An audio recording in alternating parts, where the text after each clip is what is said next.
Gaan dit begin reën in Brazil vanaf volgende week en wat se effek kan dit op pryse hê? In hierdie week se AMT graan en oliesaad markoorsigg, moontlik gemaak deur FieldNet, PivotWatch en Rand Agri, bespreek ons hierdie faktore en kyk ook watter effek die internasionale en plaaslike mark op ons graanpryse kan meebring. Als in hierdie week se episode, so maak seker om ingeskakel te bly. Die rand het onlangs verswak tot R17.31 per Amerikaanse dollar. Laasweek het dit van R17.12 tot R17.50 verswak, 'n vlak wat ons op 19 September waargeneem het. Dit is meestal as gevolg van die dollar wat dan ook sterker geword het as gevolg van beter indiensname syfers, terwyl die konflik in die Midde-Ooste ook meer onsekerheid skep en dis meer investeerders teruglok na die dollar op die oomblik en as gevolg daarvan die rand wat dan bietjie teruggesak het. Die Brent oliepryse het gestyg na $78 per vat, wat 'n verhoging van omtrent $8 per vat beteken het oor die afgelope week. Dit was die sterkste styging in 'n jaar se tyd. Die industrie is bekommerd dat die olieaanbod uit die Midde-Ooste 'n groot probleem kan word, aangesien die konflik besig is om te eskaleer. Dit lyk dan ook of beter indiensname syfers uit Amerika dalk weer beter vraag na brandstof en ook olie kan beteken, wat dan ook bygedra het tot die styging in oliepryse. OPEC probeer egter om hierdie vrese bietjie te verlig deur Libië se olieproduksie en dan ook uitvoere te verhoog, wat dan die styging bietjie teengewerk het oor die afgelope week. Ontdek FieldNet PivotWatch, jou koste-effektiewe moniteringsoplossing wat op enige spulpunt sal pas. Moniteer enige spulpunt, enige tyd, op enige plek. Skakel vandag jou naaste Zematic handelaar vir 'n kwotasie. Maar met dit genoem, kom ons skakel oor na Johan Thesen, AMT se graanekonoom, om die nuutste nuus van die graanmarkte en Safex nou met ons te deel. Baie dankie, Johnny. Laasweek is die Amerikaanse graanvoorraadverslag vrygestel. Dit was laer as wat die industrie verwag het, maar nie genoeg om 'n skok te veroorsaak nie. Gevolglik saam met ander faktore soos China se poging om hulle ekonomie te stimuleer met rentekoersverlagings, vermoed ons dat die internasionale graanmark al hoe meer vraaggedrewe begin raak. Dit beteken dat pryse meer beïnvloed sal word deur vraag as wat deur aanbod beïnvloed sal word. Die witmelie spotprys het week op week gestyg na R5.589, terwyl die prys vir Julie 25 gedaal het na R3.919 per ton. Die geelmelie spotprys het egter week op week gestyg na R4.413, met die Julie 25 prys nou op R3.793 per ton. Sibotmelie se sedert laasweek Woensdag 'n afwaartse tendens as gevolg van Amerikaanse oesdruk wat nou druk op pryse begin plaas.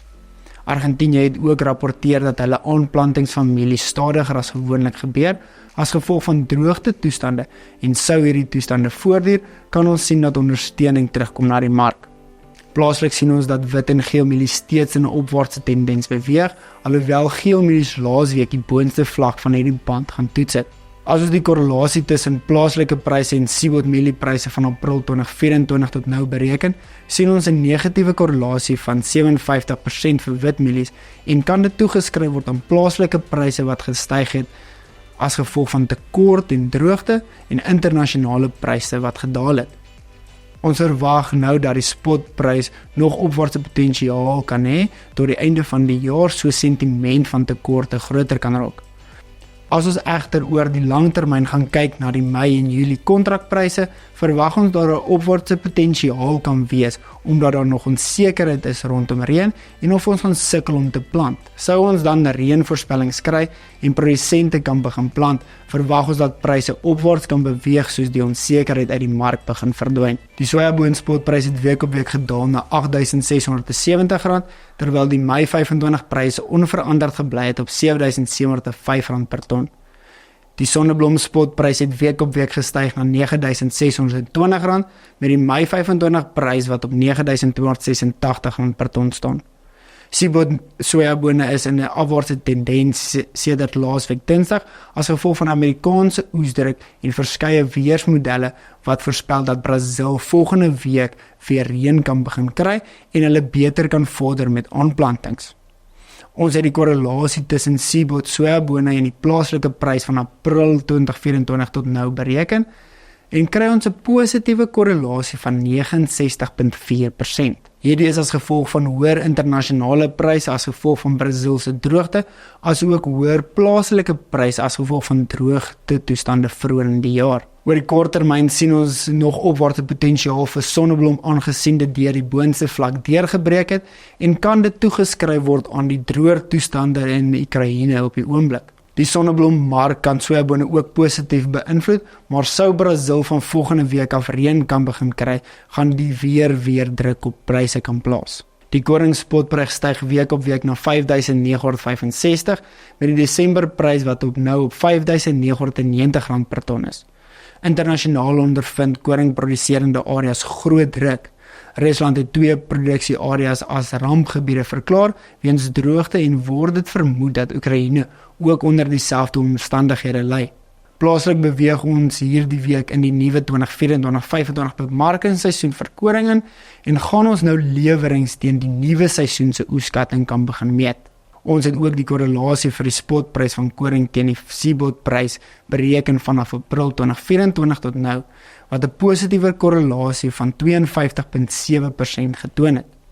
As ons na die grafiek gaan kyk, kan ons sien dat koringpryse effens ondersteuning gekry het en begin opwaarts verhandel het oor die afgelope week.